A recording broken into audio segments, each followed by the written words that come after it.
Seigneur notre Dieu, nous sommes devant toi ce matin. Nous sommes devant toi conscients de nos faiblesses, conscients de notre fragilité, conscients de notre promptitude à nous écouter plutôt qu'à t'écouter toi, traversés par toutes sortes de voies. Et Seigneur, nous avons besoin de toi pour que tu ouvres notre cœur à ta parole, pour que nous puissions t'entendre toi, et toi en premier. Nous te demandons d'accomplir cette grâce pour nous ce matin, par ton Saint-Esprit. Nous te le demandons au nom de Jésus. Amen.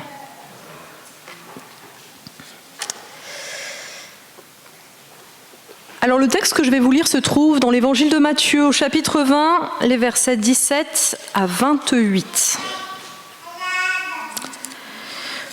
Pendant qu'il montait à Jérusalem, Jésus prit à part ses 12 disciples et leur dit en chemin : « Nous montons à Jérusalem et le Fils de l'homme sera livré aux chefs des prêtres et aux spécialistes de la loi. Ils le condamneront à mort et le livreront aux non-juifs pour qu'ils se moquent de lui, le fouettent et le crucifient. Le 3e jour, il ressuscitera. » Alors, la mère des fils de Zébédée s'approcha de Jésus avec ses fils, se prosterna pour lui faire une demande. Il lui dit : « Que veux-tu ? » ?»« Ordonne, lui dit-elle, que dans ton royaume mes 2 fils que voici soient assis, l'un à ta droite et l'autre à ta gauche. » Jésus répondit : « Vous ne savez pas ce que vous demandez. Pouvez-vous boire la coupe que je vais boire ? Ou être baptisé du baptême dont je vais être baptisé ? » « Nous le pouvons, dirent-ils. » Il leur répondit : « Vous boirez en effet ma coupe et vous serez baptisés du baptême dont je vais être baptisé. Mais quant à être assis à ma droite et à ma gauche, cela ne dépend pas de moi et ne sera donné qu'à ceux pour qui mon Père l'a préparé. » Après avoir entendu cela, les 10 autres furent indignés contre les 2 frères. Jésus les appela et leur dit : « Vous savez que les chefs des nations dominent sur elles et que les grands les tiennent sous leur pouvoir. Ce ne sera pas le cas au milieu de vous, mais si quelqu'un veut être grand parmi vous, il sera votre serviteur. Et si quelqu'un veut être le premier parmi vous, qu'il soit votre esclave. C'est ainsi que le Fils de l'homme est venu non pour être servi, mais pour servir et donner sa vie en rançon pour beaucoup. »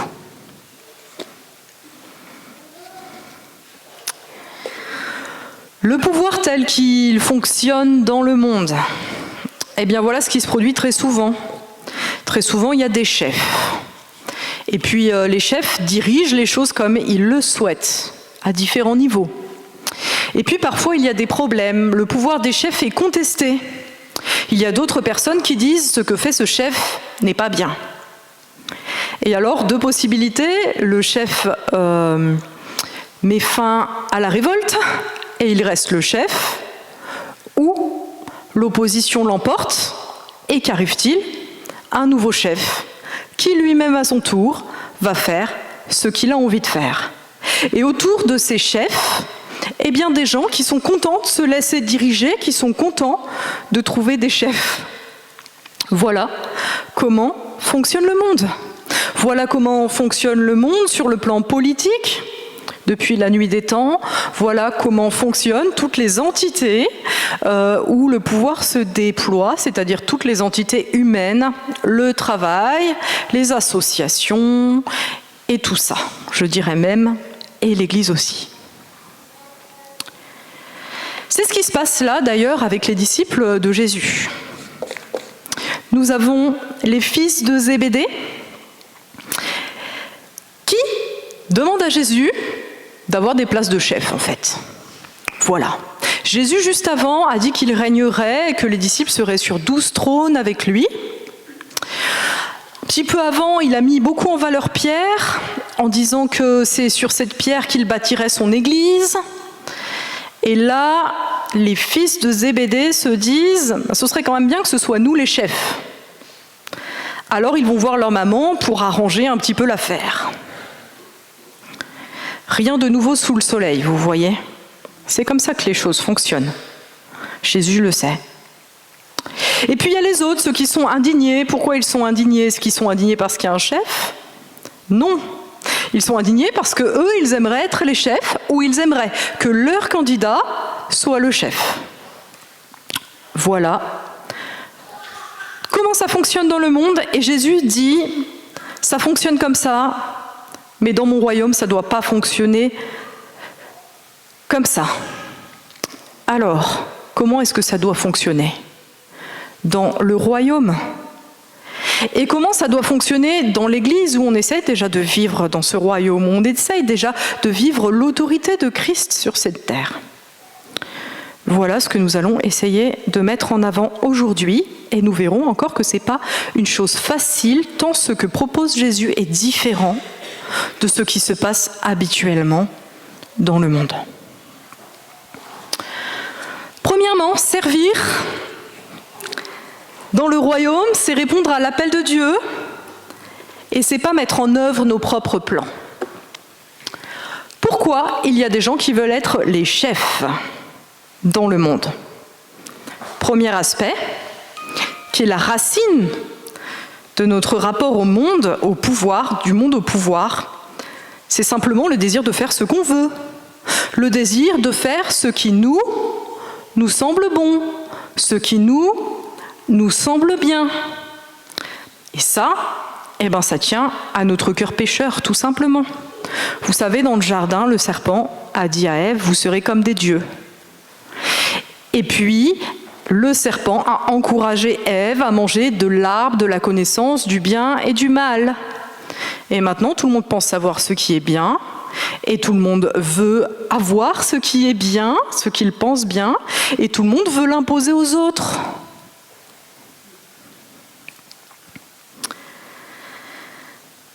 C'est comme ça dès l'enfance. Quand on est enfant, on se dit « Ah, quand je serai adulte, je vais faire tout ce que je veux ». Il y a ce désir d'être des petits rois, d'être des petits chefs. Et puis quand on est ado, c'est un petit peu plus évolué, mais pas tant que ça. On se dit « Moi, je sais ce qui est bien dans le monde. Je sais mieux que mes parents, je sais mieux que les institutions. Et puis un jour, j'arriverai à faire ce monde rêvé. » Et puis ça continue comme ça, et on se rend compte que le problème, c'est que ce que nous, on croit bon, c'est pas le bien des autres. Et c'est pas le bien selon Dieu. Voilà notre problème. Et honnêtement, je pense que chez tout le monde, même les pires dictateurs pensent faire le bien. Ils pensent faire ce qui pour eux est bien. Ils pensent même faire ce qui pour l'humanité est bien. C'est de cela que se nourrit le pouvoir, l'illusion qu'on sait ce qui est bon et le désir de mettre en œuvre ses plans pour obtenir ce que nous pensons bon. Jésus dit en fait, qu'est-ce qu'il dit? Il dit en fait ce qui est bon, c'est pas ce que vous voulez, c'est pas vos plans, c'est ce que Dieu veut bon. Et déjà il l'exprime au début de ce passage. Quand il dit qu'il va souffrir, mourir et ressusciter. Ce plan-là, il va accepter d'y entrer. C'est le plan de Dieu, mais c'est un plan qu'aucun humain sur la terre ne pourrait trouver bon. Vous voyez, Jésus va se soumettre au bon plan du Père, mais aucun humain sur la terre ne peut considérer que ce plan-là est bon. Ce n'est pas un plan humain, c'est le plan de Dieu. Et de la même manière, il dira à nos deux frères que les places qui sont pour eux sont celles que le Père a préparées. En fait, comme chrétiens, on ne doit pas exercer le pouvoir pour mettre en œuvre nos plans. On exerce des responsabilités quand Dieu nous y appelle. C'est lui qui nous donne la place et c'est lui qui, avec cette place, nous donne sa mission selon ce que lui considère comme bon. Conséquence pour nous, nous devons discerner. Nous devons discerner à quelle place Dieu nous appelle. Pas quelle grande chose nous voulons faire, pas quelle grande personne nous voulons faire, mais quelle place Dieu nous donne. Ça, c'est le discernement interne qu'on doit faire devant Dieu. On doit se mettre devant Dieu et lui demander « Qu'est-ce que tu attends de moi ? À quoi moi tu m'appelles ?» Mais vous savez, le problème, c'est que souvent, nous-mêmes, on se trompe nous-mêmes, en fait. On peut s'imaginer des choses. Quand on est tout seul à discerner avec soi-même, eh bien, c'est compliqué parce qu'on a du mal à faire la différence entre la voix de notre chair, la voix que la société, elle porte sur nous, et puis la voix de Dieu. Et c'est pour ça qu'il est important aussi de s'ouvrir au discernement des autres. Et c'est ça qu'on essaye de vivre en Église. C'est-à-dire que quand on se sent appelé à quelque chose, et on est tous appelés à quelque chose dans l'Église en réalité, eh bien on doit chercher le discernement des autres et se demander si les autres pensent qu'on y est appelé. Et en particulier, les personnes qui sont responsables du service qu'on serait appelé à rendre. Et ça, c'est un élément important de l'organisation de l'Église qu'il est important de connaître. Les conséquences de cela, eh bien oui, pour avoir un service dans l'Église, on ne pose pas de candidature. Quand on renouvelle un conseil presbytéral, on ne dit pas « on va faire une élection, présentez vos idées et puis on va voter pour la meilleure idée ». Quand on veut élire un conseil presbytéral, en fait, le conseil sortant essaye de discerner qui Dieu appelle à venir dans le conseil. Et ensuite, on va voir la personne et on lui dit « Est-ce que toi, tu penses que tu es appelé ?» Si la personne n'est pas discernée à l'extérieur, eh bien, on ne va pas la mettre sur la liste. Et si la personne dit « Moi, je ne me sens pas appelée », eh bien, on va considérer que c'est une erreur de discernement du conseil sortant. Vous voyez, c'est comme cela qu'on fonctionne dans l'Église. Il y a ce que Calvin appelait la vocation interne et la vocation externe, et les deux doivent se rencontrer de la même manière. Pour être pasteur dans l'Église, il ne suffit pas d'avoir des études de théologie.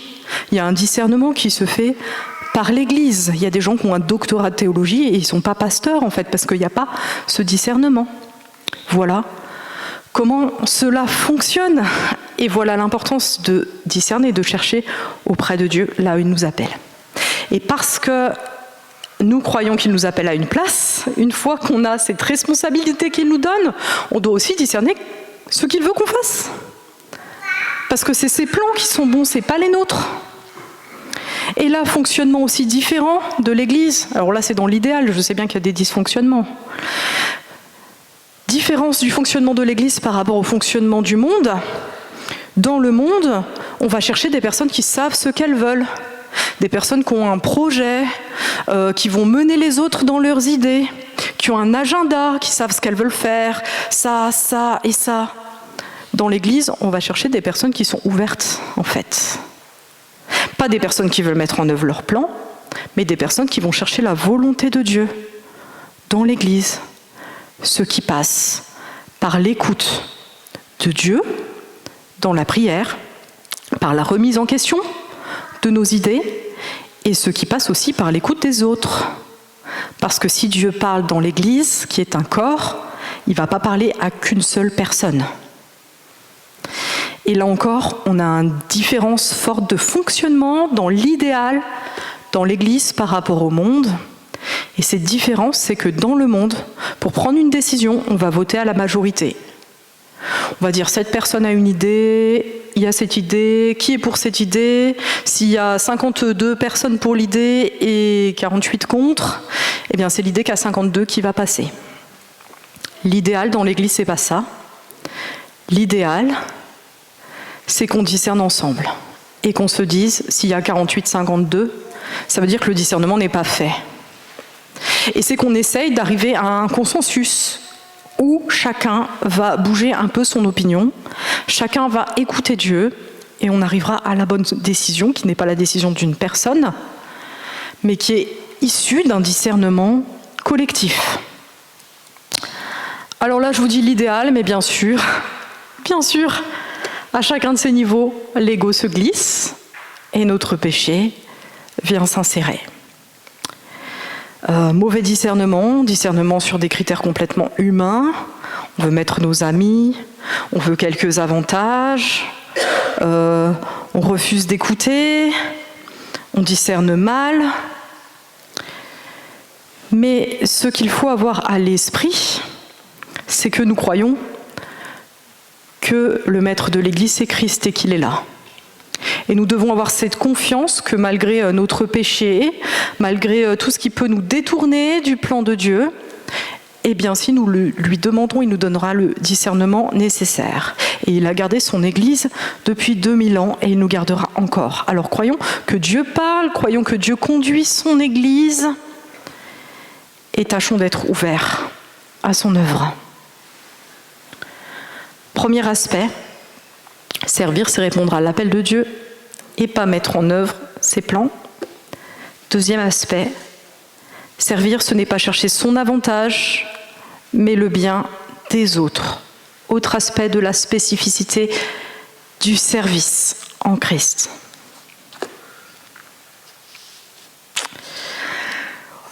Autre aspect qui est derrière l'attrait du pouvoir. Donc on a dit le premier aspect, c'est qu'on a envie d'être nous-mêmes les petits chefs et puis de faire selon ce qui est bien. Deuxième aspect, eh bien, du pouvoir, on tire souvent quelques avantages, voire toujours. Les postes à responsabilité, eh bien, ça nous donne de l'argent, parfois. De la reconnaissance, les gens vont nous regarder comme un grand chef, comme quelqu'un de super. De l'amour, quand on a des postes à responsabilité où on aide les autres, eh ben, on peut espérer que les gens nous aiment bien en retour. Nous cherchons toujours la gratification et il y a ça derrière le pouvoir depuis toujours. Et d'ailleurs, vous savez, quand le peuple d'Israël demande un roi, c'était pas une très bonne idée. Le prophète Samuel le dit.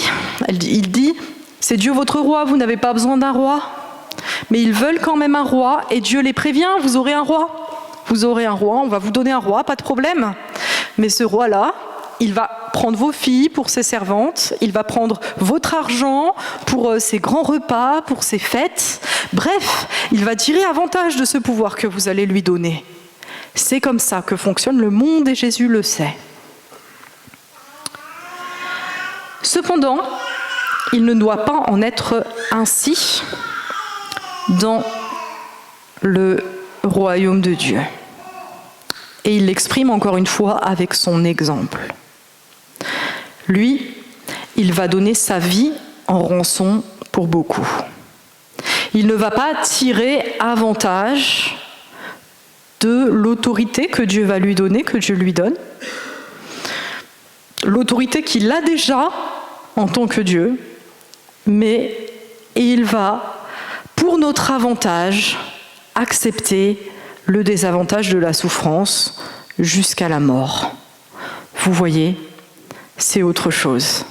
En Jean 10, Jésus dit, les mauvais bergers, les mercenaires, quand la brebis a un problème, ils fuient. Le bon berger est là pour s'occuper de ses brebis. C'est ce que Jésus a accompli, il a donné sa vie pour ses brebis. C'est un tout autre fonctionnement que celui du monde. Et il le dit, pour les fils de Zébédée et ceux qui servent, ce sera la même chose. Et c'est ainsi qu'il leur demande, est-ce que vous êtes capable de souffrir comme moi ? En fait, vouloir le bien des autres, c'est accepter de souffrir pour les autres. Nos responsabilités iront dans ce sens. Ils devront accepter la souffrance. Et c'est très compliqué parce qu'on est dans un monde où la souffrance, on n'aime pas ça. On se demande si ce qu'on fait va nous rapporter quelque chose. On ne souhaite jamais que ce qu'on fait nous fasse perdre quelque chose. On ne souhaite jamais que ce qu'on fait nous fasse souffrir. Réfléchissons à nos engagements dans l'Église. Eh bien oui, s'engager dans l'Église ou même dans la vie comme chrétien, je prends l'exemple de l'Église parce que dans l'Église nous appartenons au royaume, donc nous essayons de vivre ensemble ce royaume. Mais comme chrétiens, nous devons aussi vivre selon le royaume dans le monde. Eh bien voilà, s'engager dans l'Église, c'est avoir de la fatigue. C'est consacrer du temps à d'autres personnes. Et autant on consacre du temps pour notre travail parce qu'on a cette contrepartie qui est l'argent, autant dans l'Église, on consacre notre temps parce qu'on souhaite consacrer notre temps. Et cela va nous coûter, évidemment. Surtout aujourd'hui, où on a tant de choses à faire, tant de propositions qui peut-être nous apporteraient plus de gratification. Voilà, les gens se demandent, je vais passer 2 heures dans une association, mais qu'est-ce que ça va m'apporter ? Eh bien, si mon fils fait du foot et que je passe 2 heures dans une association de foot, ça va m'apporter que mon fils va pouvoir faire du foot. Mais quand il fera plus de foot, eh bien, je vais quitter l'association. Si notre but n'était pas de recevoir quelque chose, mais simplement de répondre à un appel qui est de donner, eh bien, nous serons parfois fatigués. Oui, vraiment. Et puis, autre chose difficile, parfois quand on aide, on a du retour. Parfois, quand on aide, les gens nous disent merci. Et puis parfois, on sert les autres, et puis les gens, eh bien, ils nous mordent, comme des petits chiens chez le vétérinaire. Moi, j'ai un chat, je sais ce que c'est. Les prophètes de l'Ancien Testament, ils servaient les autres, ils leur annonçaient la parole de Dieu, ils les avertissaient de la part de Dieu. Eh bien, qu'est-ce qu'ils ont reçu ? Des critiques, et jusqu'à Jésus, même la mort. Comment accepter ça ? On veut bien servir. Si on est gratifié, si on nous aime en retour, mais si on ne nous aime pas, et si on n'a pas de reconnaissance, eh ben on a envie de partir. Et puis enfin, servir, c'est aussi faire des erreurs. Eh oui, c'est reconnaître qu'on n'est pas parfait, reconnaître qu'on ne fait pas toujours bien, reconnaître que parfois on a des mots qui nous dépassent, on a un mauvais discernement, on fait des mauvaises choses, et puis c'est devoir aussi s'excuser parfois. Et ça, ça nous est aussi difficile. On aimerait bien servir si on paraissait comme un Superman, après on serait vraiment gratifié, une super personne, super bénévole, on passe à la télé et tout, ok.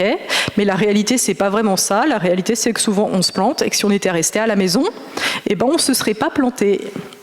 Voilà la réalité du service, un service qui se donne pour les autres. Et je crois que c'est l'autre versant du pouvoir. Parce que tout à l'heure, je vous ai dit, en fait, il y en a qui veulent être les chefs, et puis il y en a qui suivent. Il y en a qui sont fascinés par les chefs et qui les suivent, qui veulent surtout pas réfléchir par eux-mêmes. Eh bien, je pense que ceux-là, c'est justement parce qu'ils veulent pas souffrir. Ils veulent que les chefs prennent toute leur souffrance, tout le désagrément du service et tout ça. Ils ne veulent pas prendre de responsabilité parce qu'ils veulent fuir cette souffrance. Et c'est aussi lié à un désir d'être soi-même le chef de sa vie, parce qu'on décide qu'on veut que notre vie soit centrée sur nous-mêmes, et puis on centre notre vie sur nous-mêmes et on ne s'occupe pas des autres. Voilà un des problèmes. Alors là encore, c'est hyper difficile, notre péché est actif, nous donne envie de fuir, d'abandonner, crie des embrouilles avec les autres, et on est souvent très aveuglé sur notre service. Mais là encore, souvenons-nous que Jésus est le chef de l'Église, et que ce qu'il ordonne, il le donne. Et c'est lui qui a servi jusqu'au bout, et il nous donne son esprit, et il nous donne ses forces, et il veut nous renouveler si nous le désirons. Se donner, c'est bien facile. Mais au bout d'un moment, on se dit, mais on va être complètement vide. Est-ce qu'on peut se donner tout le temps ? Eh bien, si on fait ce pas de confiance de donner, on verra qu'il y a quelqu'un qui nous remplit. C'est Dieu lui-même. Et on a tous certainement expérimenté qu'on donne à quelqu'un qui est compliqué, peut-être qu'il nous en veut, où on donne beaucoup, on est épuisé, et puis Dieu va envoyer quelqu'un sur notre chemin qui va nous réconforter, qui va nous relever et qui va s'occuper de nous. Eh bien, croyons cela, c'est cette confiance-là qui nous permet de donner comme Jésus a donné.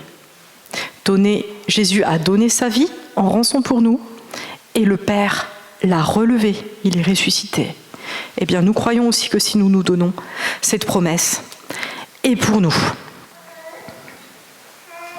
Alors voilà, en conclusion, le monde du péché, moi, sur mon petit trône, avec mon petit plaisir, ce que je trouve agréable, ce que je trouve bon, ce que je trouve vrai, et puis tout le monde sur ses petits trônes, et c'est le monde tel que nous le vivons, le monde sans Dieu, le monde pécheur, le monde d'après la chute. Et puis il y a ce que se propose Jésus. Lui sur le trône et ses 12. Lui sur ce trône et les croyants qui règnent avec lui. J'ai mis longtemps à comprendre cette notion de « nous régnerons avec Christ » qui est biblique. En réalité, eh bien c'est juste le retour à cette situation de la Genèse, où l'homme soumis à Dieu dominait sur la création. Dieu veut nous donner une responsabilité, mais il veut que nous nous conduisions dans cette responsabilité selon lui, dans sa justice, selon sa vérité et dans l'amour. C'est la situation qui nous attend dans le ciel. Et nous pouvons déjà le vivre aujourd'hui, par la grâce de Dieu. Puissions-nous apprendre à vivre cette réalité ensemble. Il est le chef de l'Église. Amen.